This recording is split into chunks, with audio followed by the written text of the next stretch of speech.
All right, so that brings us to the last section of the day, which is my food story. I'm going to talk to you a little bit about potatoes. Most of you eat potatoes probably regularly, whether you stop at a fast food restaurant and get fries, or if you are cooking at home. Potatoes are a huge staple for American families all over. But most of the potatoes that we eat are going to look like this. This is a russet potato.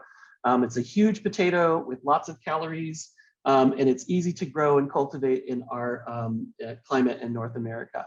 And if you're lucky, maybe you'll find at your grocery store 5 or 6 varieties of potatoes, some of them in different colors. So this is a picture of russet potatoes next to the Yukon potatoes, and I forget what the red ones are called. Somebody will have to put that in the chat because I forget what they're called. But so maybe if you go to the grocery store, you find a handful of varieties of potatoes. My favorite grocery store down the street from me carries these tiny little purple potatoes.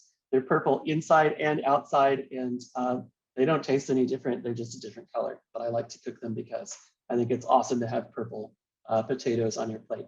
So where did all of these come from? Well, if you go to Peru and Bolivia, you will find not just a handful of varieties of potatoes, but hundreds of varieties of potatoes, all of them in different shapes and sizes and different colors. And if we took a time to measure the nutrient content, we would find that they have relatively less starch and relatively high other nutrients. So unlike our potatoes in America, which are mostly starch and water, these potatoes are really densely packed with other nutrients that we need. Potatoes are also interesting in that they are related to some other foods that you might recognize. They come from a family called nightshades, and other plants that we eat from that nightshade family are things like paprika, all of the peppers, eggplants, and tomatoes. They're all from the same plant. And nightshade, as you might remember or might know already, if you encounter nightshade growing in the wild, don't eat it because it's a poisonous berry. And so you've probably heard that there are people who have gotten sick from eating potatoes that have gone to root. That is because once they start to sprout roots, the skin turns a sort of greenish color. They have a relatively high level of the toxins that nightshades produce. You have to peel them if you're going to consume them after they've started to sprout roots too long. But through the wonder of selective breeding, we've been able to transform the deadly nightshade wild potato, which has tiny, tiny little adorable potatoes that are kind of bitter and not great to eat, into this monstrosity, the giant potato that we all use. So how did this happen? To learn where potatoes come from, we need to take a look at some history and some geography. So potatoes have been cultivated in South America along the Andes as early as 11,000 BC. There's evidence of potato cultivation there. And when Spanish colonizers came to South America through their conquests of the New World, they discovered potatoes and started to bring them back to Europe, in particular Spain. And so there is this sort of filtering process. They may have had exposure to thousands of varieties of potatoes. They probably selected dozens of potatoes to bring back to Spain. And in Spain, all of these potatoes were cultivated or attempted to be cultivated. Some of them would have been lost in transportation, but a relatively small number of potato varieties were actually able to be cultivated in Spain in the 1600s.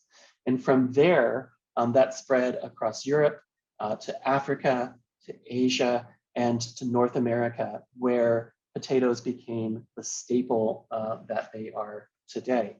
And if we look at global production of potatoes, in 2018, you can see potatoes being produced by the United States, Russia, and China, and India. Those are where most of the potatoes in the world are produced. And notice none of those are South America, which is where they were originally produced and cultivated. So not only have we experienced a dramatic reduction in the varieties of potatoes that are available to us because of this process, but the geographic regions where potatoes are produced has shifted markedly from South America to the Northern Hemisphere and across different populations. What I always think is interesting is when I go to a restaurant that specializes in food from a different part of the world. So if I go and have Indian food, for example, or Chinese food, or African food, Ethiopian food, you can often get potatoes, right? And think about that. Since basically the 16 and 1700s, potatoes became integrated into those culturally relevant foods. That's a pretty quick turnaround, and maybe even are a staple for those countries because they're so important a food source. But what's the future look like? Well, this is the first potato grown in space. This is on the International Space Station.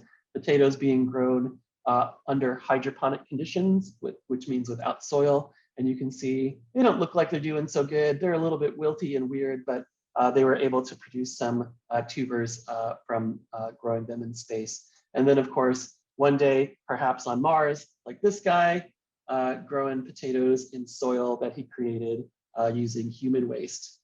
So that's the future of potatoes, perhaps.